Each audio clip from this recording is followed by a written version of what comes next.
Hello everyone, আজি মই আপোনালোকৰ ওচৰলৈ লৈ আনিছোঁ এটা হোল কম্বো অৰ্ডাৰ।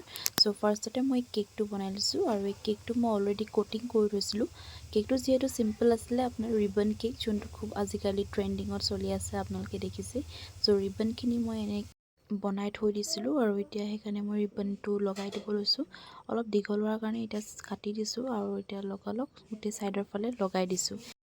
ৰিবনখিনি এইফালে মোৰ সাইডৰ ফালে লগাই হৈ গৈছে আৰু লগতে আছিলে সৰু সৰু হাৰ্টস কিছুমান বনাই দিব কৈছিলে সাইডৰ ফালে, সেইকাৰণে মই আইচিং দি সৰু সৰু ৰেডত হাৰ্ট বনাই দি দিছোঁ। আৰু এয়া হৈ গৈছে মোৰ ফাইনেল লুক। সো কেনেকুৱা লাগিছে জনাব কিন্তু নাপাহৰিব দেই। আৰু এইফালে মই আপোনালোকক বেক কেমেৰা কৰিও দেখাই দিছোঁ।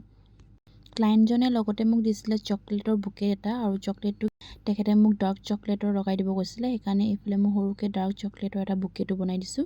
চকলেট ৰেডি হৈ গৈছে আৰু নেক্সট দিছিলে আপোনাৰ মোৰ এটা 3 পিচ ৰ'জৰ এটা মিনি ৰ'জ বুকেট এটা, আৰু সেইকাৰণে এইটো ৰ'জ বুকেটো মই আপোনালোকক দেখাই দিছোঁ।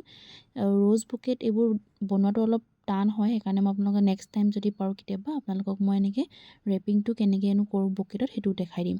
আৰু এইফালে মোৰ চকলেট কেক এণ্ড ৰ'জ সব ৰেডি হৈ গৈছে। সো এইফালে এয়া কমপ্লিট লুক হৈছে। সো আপোনালোকেও যদি বিচাৰে স্পেচিয়েল অকেজনছবোৰ আৰু অলপ স্পেচিয়েল কৰিবলৈ, তেন্তে মোক আপোনালোকে অৰ্ডাৰ কৰিব পাৰে। Thank you so' much everyone for your order.